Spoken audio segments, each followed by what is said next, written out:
کیا تبلیغ فرض ہے یہ اس پر جانا یا مرنے کے بعد یہ کیا لکھا ہے پکڑ ہوگی؟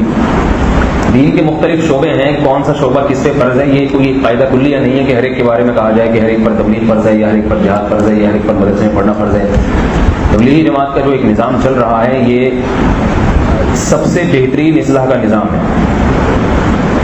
حدیث میں آتا ہے رسول اللہ صلی اللہ علیہ وسلم نے فرمایا پچھلی امتوں میں مجھے ڈر یہ لگ رہا ہے بات لمبی نہ ہو جائے اب، کیونکہ سوال بڑا حساس ہے تبلیغ کے بارے میں، بہت لوگ سوالات پوچھتے رہتے ہیں، کچھ ادھر کو مبالغہ کرتے ہیں، کچھ دوسری طرف مبالغہ کرتے ہیں، اس لیے اس بارے میں جلدی اس سوال کا میں جواب دوں دلیل کے ساتھ۔ صحیح بخاری کی حدیث ہے کہ پچھلی امتوں میں ایک شخص تھا جس نے 99 انسانوں کو قتل کیا، مشہور حدیث ہے۔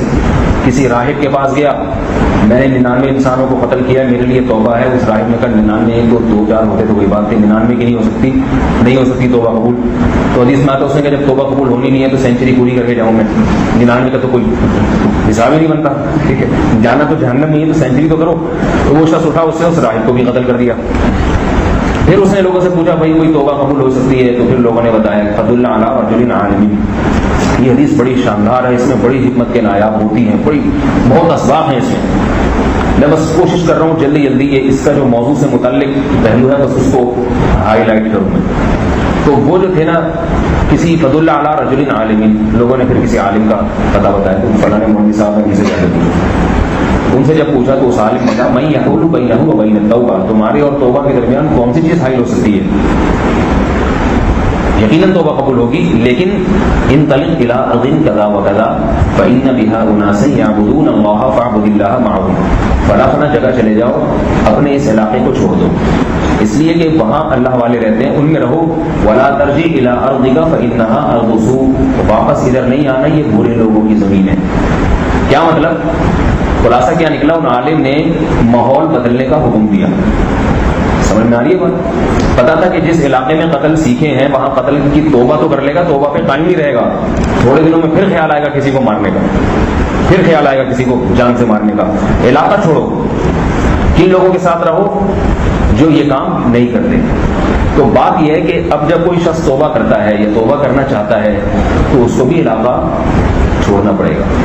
جس علاقے میں گناہ سیکھے ہیں وہاں اگر توبہ کرے گا تو غالب گمان یہ ہے کہ توبہ پہ قائم نہیں رہے گا۔ ایک آدمی کو سینما گھر میں فلم دیکھنے کی عادت ہے، روزانہ صبح و شام وہیں سے گزرتا ہے، توبہ کر لی اس نے لیکن گزرگاہ اس کی وہی ہے، روزانہ جاتا ہے وہ سینما گھر کے قریب سے، بڑے بڑے پوسٹر لگے ہوئے ہیں، کوئی نئی فلم آ گئی بار بار دل چاہے گا یار ٹرائی تو کر کے دیکھو، یہ والی تو میں نے کبھی دیکھی نہیں، اس اسٹائل کی فلمیں تو ہمارے زمانے میں بنائی نہیں کرتی تھی۔ تو ایک دن 2 دن 3 دن 4 دن بالآخر ایک دن توبہ توڑ کے چلا جائے گا، اس امید پہ کہ جہاں پہلی ہزاروں فلموں کی توبہ قبول ہو گئی تھی تو یہ والی بھی ہو جائے گی، تو توبہ کی امید پہ توبہ کو توڑے گا۔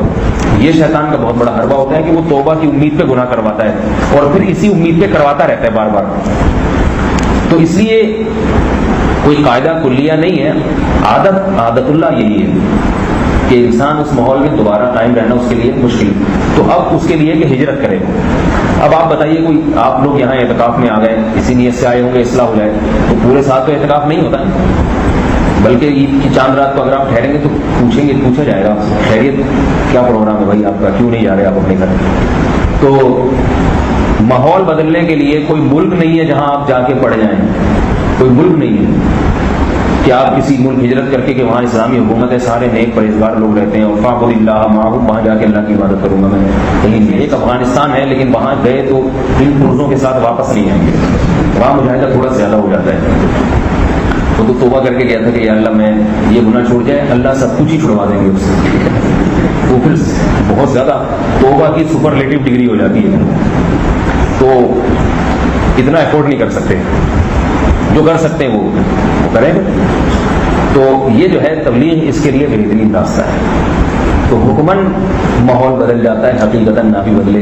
انسان شرابیوں کے محلے میں بھی رہتا ہے نا، اگر جماعت کی تشکیل ہوئی ہے تو شراب کو ہاتھ نہیں لگائے گا، اس کے ذہن میں یہ جذبہ ہوگا میں لوگوں سے شراب چھڑوانے کے لیے آیا ہوں، پینے کے لیے نہیں آیا۔ تو ایسا بہترین ماحول مل جاتا ہے۔ ہم نے دیکھا ہے بڑے بڑے ڈاکو ٹارگٹ کلر 4 مہینے لگا کر آئے اور اللہ نے ان کی زندگیوں کو ہمیشہ کے لیے تبدیل کر دیا۔ ماحول بدلنا ضروری ہے۔ تو اب یہ فرض عین ہے، فرض کفایہ، یہ ہر آدمی خود اپنے بارے میں فیصلہ کرے۔ جس کی اصلاح تبلیغ پر موقوف ہے تو اس پر فرض عین، اس اس پر یہ جماعت میں جانا فرض عین ہے، کیونکہ اپنی اصلاح فرض عین ہے، تو ہر وہ ذریعہ اور اسباب اختیار کرنا جو آپ کی اصلاح جس پر موقوف ہے وہ آپ پر فرض عین ہے، اور جس کی اصلاح اس پر موقوف نہیں ہے، کسی شیخ کی صحبت ہے، اس کو میسر ہے اور وہ اور دوسرے دین کے کاموں میں لگا ہوا ہے، پھر ایک تبلیغ بھی فرض ہے اپنی اصلاح کے ساتھ، تو تبلیغ کوئی اس راستے سے کر رہا ہے، کوئی علم کے راستے سے کر رہا ہے، کوئی علماء کے بیانات کی تبلیغ تشہیر کر کے تبلیغ کر رہا ہے، تو سارے شعبے ہیں، نفس تبلیغ فرض ہے، اس کا کوئی متعین شعبہ کس پر فرض ہے یہ یقینی طور پر کہنا مشکل ہے۔ سمجھ میں آ رہی ہے بات؟